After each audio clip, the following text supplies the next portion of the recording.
The morning sun cast long shadows across the marble floors of Valdoria Palace as Lady Isabella Blackthorne adjusted the delicate tiara upon 7-year-old Princess Sophia's golden curls.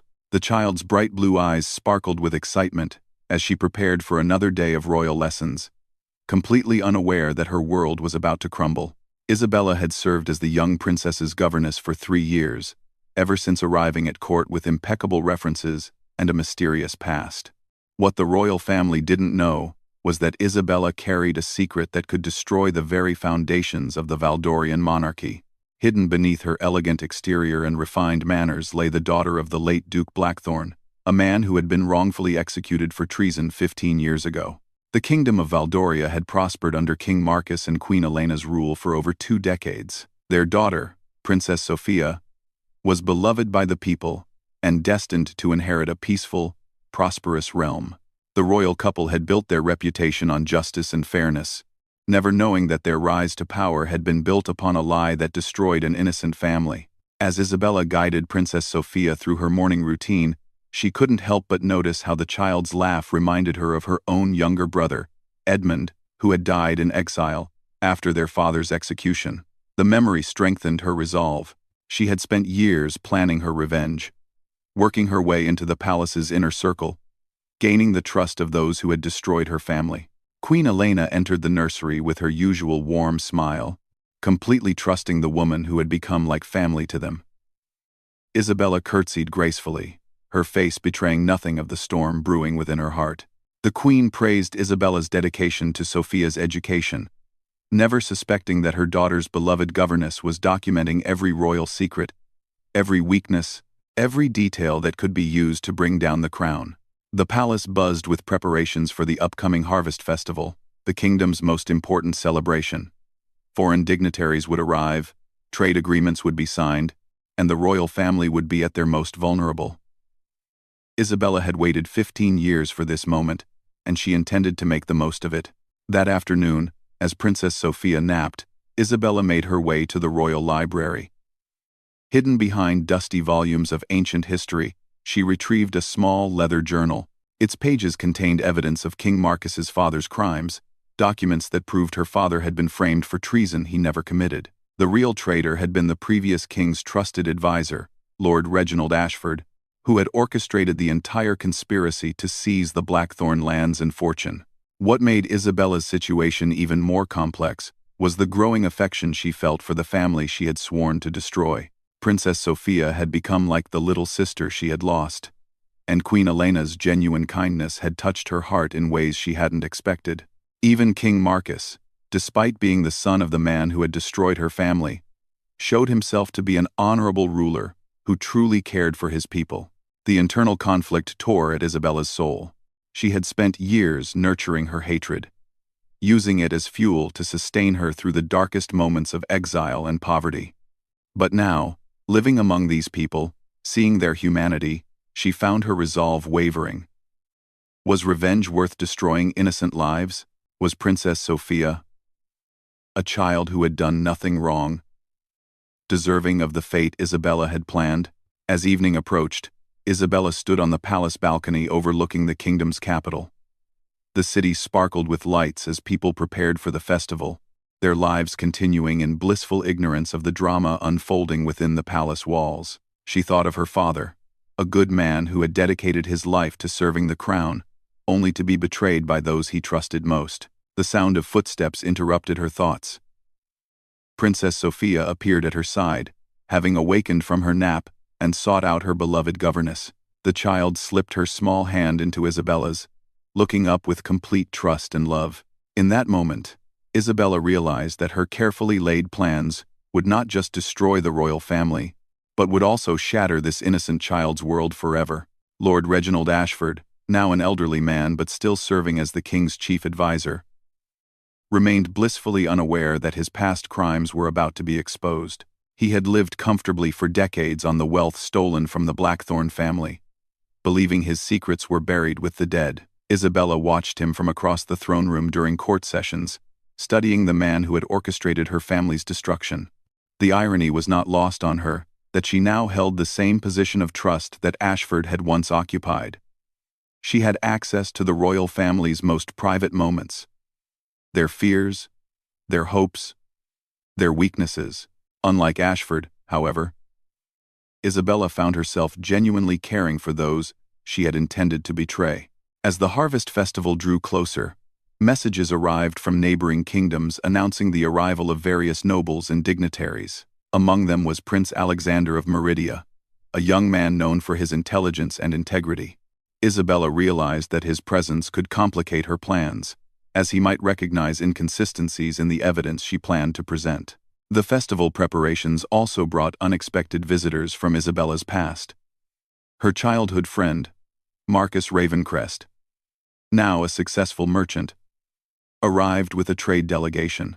He didn't recognize the refined lady she had become, but his presence reminded her of everything she had lost and everyone she had left behind in her quest for vengeance.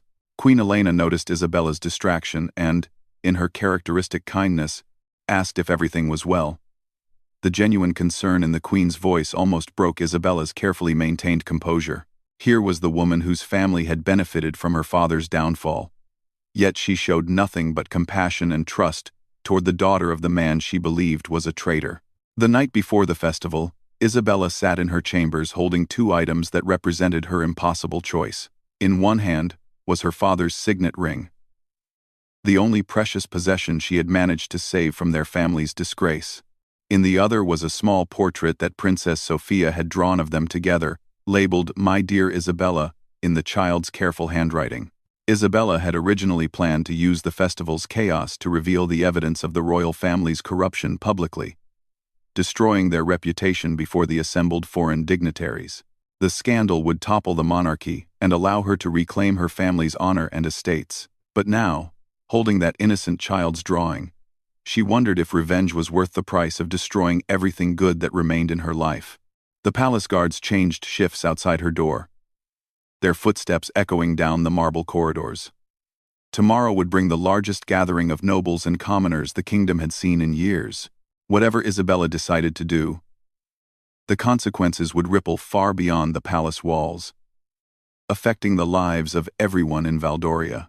As she finally prepared for sleep, Isabella caught sight of herself in the mirror. The reflection showed a woman caught between two worlds, the vengeful daughter of a disgraced duke and the caring governess who had found an unexpected family among her enemies.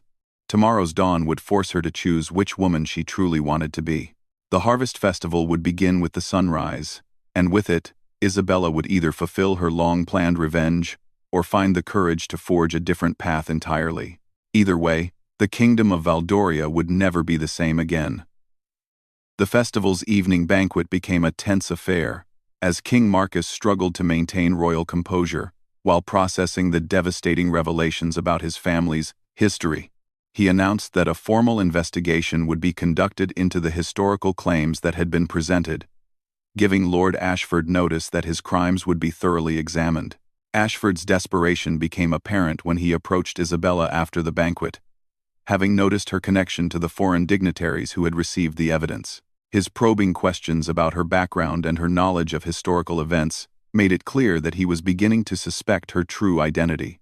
Isabella realized that her time was running out and that she would soon have to face the man who had destroyed her family. The confrontation came sooner than expected when Ashford cornered Isabella in the palace library where she had hidden her father's documents. His accusation that she was a Blackthorn survivor was delivered with cold fury, and his threats against Princess Sophia's safety revealed the depth of his corruption. Isabella found herself face to face with her family's destroyer, finally able to confront the man who had haunted her dreams for 15 years. Ashford's attempt to eliminate Isabella before she could testify against him was interrupted by the unexpected arrival of King Marcus, who had been searching for answers about his family's past. The king witnessed Ashford's violent threats and began to understand the full scope of his advisor's crimes, both past and present. The confrontation revealed not only Ashford's historical corruption but also his willingness to commit murder to protect his secrets. The evening ended with Ashford under arrest and Isabella's true identity revealed to the royal family. The woman they had trusted with their daughter's care and their family's secrets was the daughter of the man they had believed was a traitor.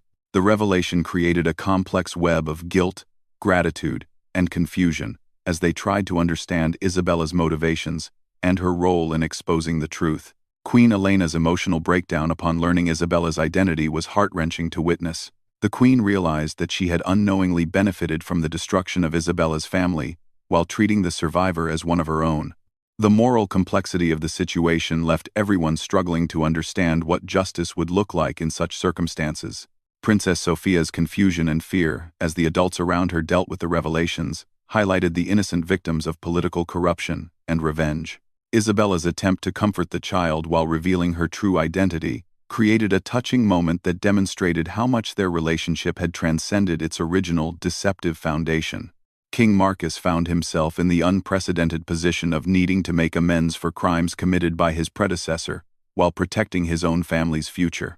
The evidence against Ashford was overwhelming, but the political implications of admitting royal culpability in a wrongful execution were staggering. The kingdom's stability and the royal family's legitimacy hung in the balance as they tried to navigate this crisis. As the festival night drew to a close, Isabella stood once again on the palace balcony, but this time, she was not alone with her secrets. The truth had been revealed. Justice was beginning to be served, and the royal family she had grown to love was struggling to come to terms with their complicated history. The final chapter of her story remained unwritten, with possibilities for redemption, reconciliation, or continued conflict still hanging in the balance. The morning after the festival brought an unprecedented crisis to the kingdom of Valdoria. News of Lord Ashford's arrest and the revelations about the Blackthorn case had spread beyond the palace walls, creating political turmoil that threatened to destabilize the entire realm. Isabella found herself at the center of a storm that would determine not only her own fate, but the future of the monarchy she had once sought to destroy. King Marcus called an emergency council session, bringing together the kingdom's most trusted advisors, along with the foreign dignitaries who had witnessed the previous night's events. Prince Alexander of Meridia agreed to serve as an impartial mediator, helping to ensure that justice would be served fairly and transparently. The king's decision to invite outside oversight demonstrated his commitment to truth, even at the cost of royal embarrassment. Isabella was summoned to give formal testimony about her family's history and her time at court. Standing before the assembled nobles, she recounted her father's loyalty to the crown and the devastating impact of his wrongful execution on their family. Her testimony revealed not only the depth of Ashford's corruption but also her own journey from seeking revenge to finding redemption through her love for Princess Sophia and the royal family. The revelation that Isabella was Duke Blackthorn's daughter sent shockwaves through the assembled nobility.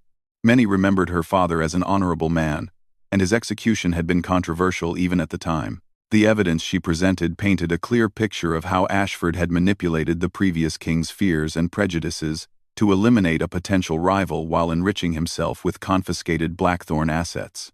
Lord Ashford's own testimony proved to be his downfall. Faced with overwhelming evidence and multiple witnesses, he attempted to justify his actions by claiming they were necessary for the kingdom's stability. His arrogant defense and lack of remorse for the lives he had destroyed only strengthened the case against him and revealed the extent of his moral corruption. Queen Elena's emotional address to the council demonstrated her genuine remorse for her family's unwitting participation in the injustice. She acknowledged that while the current royal family had been innocent of the original crimes, they bore responsibility for making amends to those who had suffered. Her heartfelt words began the process of healing that would be necessary for the kingdom to move forward. Princess Sophia's innocent questions about why everyone seemed so sad and angry forced the adults to confront the human cost of political machinations. Isabella's gentle explanation to the child about truth, justice, and forgiveness provided a moment of clarity that reminded everyone what truly mattered in their deliberations. The princess's continued trust in Isabella despite learning about her deception showed a wisdom beyond her years.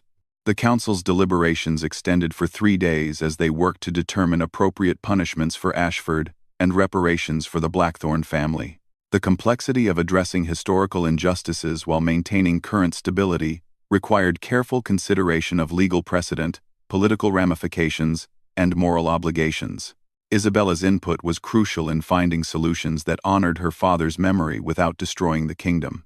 Marcus Ravencrest emerged as an unexpected advocate for Isabella, using his position as a successful merchant to argue for her character and the legitimacy of her claims. His testimony about the Blackthorn family's reputation before their disgrace provided crucial context for understanding the magnitude of the injustice that had been committed.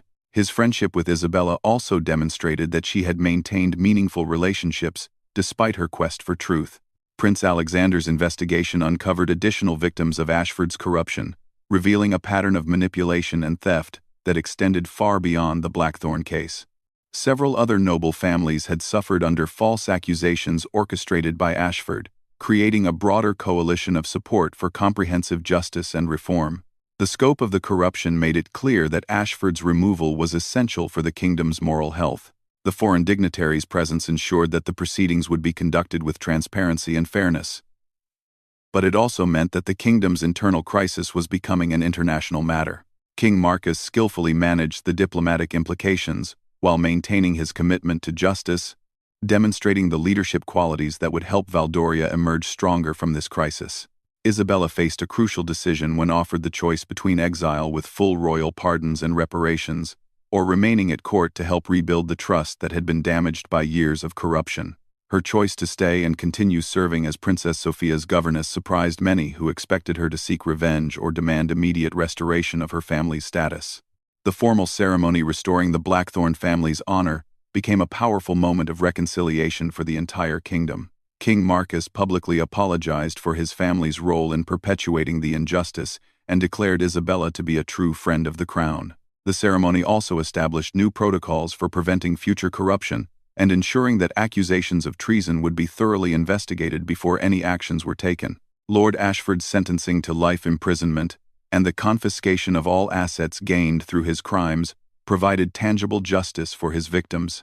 The recovered wealth was distributed among the families he had wronged, with the largest portion going to establish a fund in Duke Blackthorn's name for supporting orphans and victims of political persecution.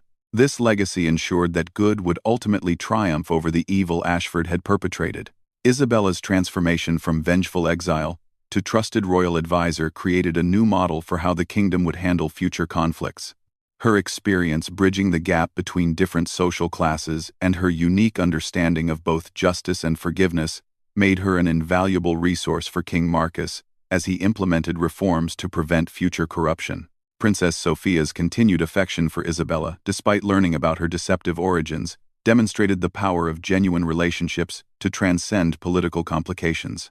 The child's ability to understand that Isabella's love for her had been real, even when her identity had been hidden, provided hope for healing the divisions that political conflicts create within families and communities. The establishment of new oversight procedures and transparency requirements ensured that the lessons learned from the Ashford scandal would prevent future corruption. Isabella's role in designing these systems drew upon her unique perspective as both an insider and outsider to royal politics, creating safeguards that protected both the monarchy's legitimacy and individual rights. Queen Elena's friendship with Isabella deepened as they worked together to support Princess Sophia through the emotional upheaval of recent events. Their relationship evolved from one based on deception to one founded on mutual respect and shared commitment to the child's welfare. This personal reconciliation symbolized the broader healing that was taking place throughout the kingdom. The kingdom's response to the crisis demonstrated the strength that comes from confronting difficult truths rather than hiding from them. Citizens who had initially been shocked by the revelations about royal family history ultimately gained greater respect for a monarchy that was willing to admit past mistakes and work actively to correct them. The transparency and accountability shown during the crisis strengthened rather than weakened the crown's legitimacy. Isabella's decision to adopt Princess Sophia as her ward, with the full blessing of King Marcus and Queen Elena, created a new family structure that honored both her Blackthorn heritage and her chosen royal loyalties. This arrangement ensured that Sophia would grow up understanding the importance of justice and the courage required to stand up for what is right, even when it is difficult. The annual commemoration established in honor of Duke Blackthorn and all victims of political persecution became a lasting reminder of the importance of vigilance against corruption and the courage required to speak truth to power. Isabella's participation in these ceremonies each year served as a living testament to the possibility of healing and redemption, even after the deepest betrayals and losses. Years later, as Princess Sophia grew into a wise and compassionate young woman, she would often credit Isabella's influence for teaching her that true nobility